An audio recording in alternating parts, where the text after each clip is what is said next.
So I finally saw the Backrooms today. I specifically went to the Everything Must Go edition since that was the only one playing in theaters at a showing that I can go to. And since I'm currently not allowed to do my martial arts training, I had to do something to get out of my own head. And I'm not sure if this film was the best choice. But let me get the seizure warning out on front. For the first time since I started doing seizure warnings with my reviews, this is one of the few times where I do have to say, those of you who live or deal with photosensitive epilepsy, you may want to skip seeing this film in theaters. There's a lot of instances of shaky cam during the middle portion, as well as some low lighting. Although it's not like the bright flashing lights, there also is a lot of like flickering lights. So this is definitely one of those films that if you're someone who lives with photosensitive epilepsy, wait for this to come to streaming or wait till you can see this on a smaller screen for your own safety. I'm not a doctor, not an expert, just someone trying to look out for it, but this is definitely one of those films that you may want to avoid if you're dealing with photosensitive epilepsy specifically. Now, when it comes to Backrooms, I'll admit the Backrooms as a meme is not something I'm super familiar with, since I am not really someone who would linger on stuff like 4chan or any of those usual chat sites back in its heyday, but I am aware of its origins, especially when it comes to the overall horror of liminal spaces. So I have a passing familiarity with it, but when it comes to my thoughts going in, I wasn't quite sure what to expect. I'd been seeing some decent praise online, but I usually try to avoid reading any other reviews going into a film unless it's something I really am not sure about. But in this case, going in, I didn't really know what to expect. And coming out of it, I'm honestly not really sure how to put it into words. And I don't know if that's entirely intentional on the part of the director, Kane Parsons. I get he's only in his 20s, which is a pretty big accomplishment for a filmmaker at that age. I am a little bit jealous because here I am, 34, still not able to get in the industry, but that's neither here nor there. So let me start instead with what I liked about Backrooms. One thing that I really appreciated is that the film takes its time to actually build the atmosphere. It actually lets the atmosphere breathe, which is a key part of this type of liminal horror, is that uncanniness and just kind of being made to sit with it for a while. And that's one thing I really appreciated. And I also like how it took its time in establishing who the characters are to an extent. I would argue that the opening prologue kind of spoils things a little bit at the beginning. Honestly, if they didn't have that opening prologue that starts before the title screen, it probably would have been a little bit stronger, because then it would have really worked with the way the film's narrative proper is structured, where you kind of have the everyman characters introduced, the everyman being Clark, played by Chiwetel Ejiofor, and he's very much a typical down on his luck owner of a furniture shop that's not doing too well. And it kind of follows that M.R. James tradition of introducing our main character through a very mundane way, which is him running his business. You see the fact that his business isn't doing well. You see him going to therapy because he's trying to work through some stuff. That was a good way to establish the kind of character we had here. And then you also have the other character. I can't remember her name.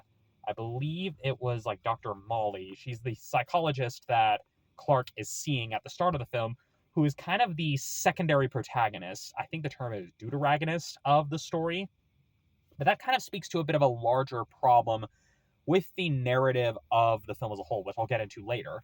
The other thing that I liked is that it didn't make the mistake that a lot of horror films make, where it tries to explain and establish rules for how it works, which is another key part of why something like The Backrooms, the meme and the idea, is terrifying, because there is no clear logic that a human can follow. And I like how Parsons avoided trying to explain how it worked, trying to explain rules.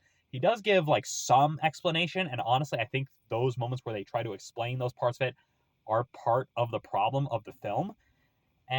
But at least they didn't try to give us a definitive answer. And that's something I can at least appreciate, is that the film at least was courageous enough to be like, hey, this is weird and out there. We're going to keep it weird and out there. As for the stuff that I didn't like, it was clear that by the end of the film, and I'm not going to go into spoilers per se, but you can definitely tell they kind of wrote themselves into a corner in terms of how to actually end the story of the feature film. It's not like there's this massive, debilitating twist ending like an M. Night Shyamalan film, but this is one of those films that is kind of hard to recommend watching a second time, because once you see what everything is kind of leading to, it doesn't really give you answers, but it doesn't really feel that satisfying either. You're kind of left up in the air but in a way that doesn't really feel interesting. And especially with how it hastily tries to wrap up certain plot threads in a way that, for a Hollywood film, works, sort of. It's just one of those things where it kind of had a story, but wasn't quite sure where to take it without giving rules, without explaining the Backrooms or solving the Backrooms. And I think that was probably the biggest issue here, is that it wasn't quite sure how to end its story. And the ending that we got, it could have worked, but again, it's one of those things where you can tell that they weren't quite sure what to do with it, and that kind of shows when you get to the ending of the film, where it just kind of stops.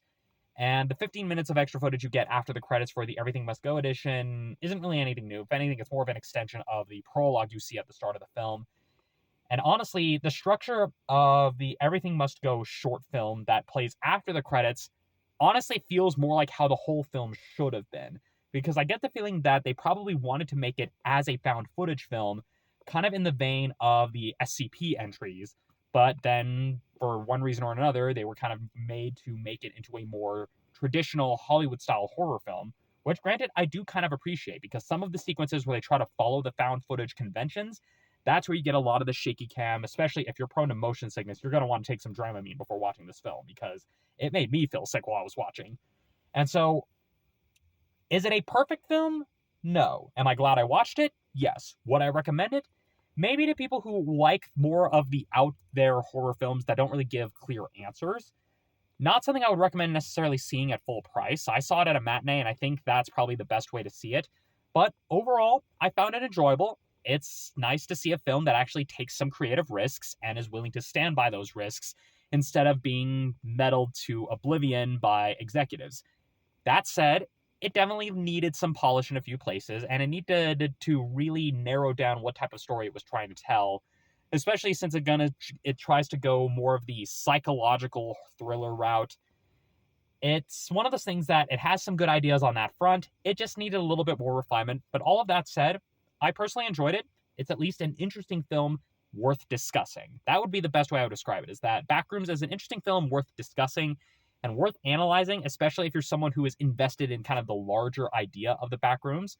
And again, to its credit, it doesn't try to explain the Backrooms. It doesn't try to give some sort of big, massive explanation of lore. You do get a little bit of lore in the sense of how people are trying to understand it, but it pretty much doesn't go beyond that, which I did appreciate. So those are my thoughts on Backrooms. So yeah. Now, if you excuse me, I've got more stuff to do. Can't say I have to go work out and burn off the popcorn since my ankle's still messed up. So, yeah. Assuming that I'm still actually walking around normal reality, I will see you all next time I get the chance to see a movie.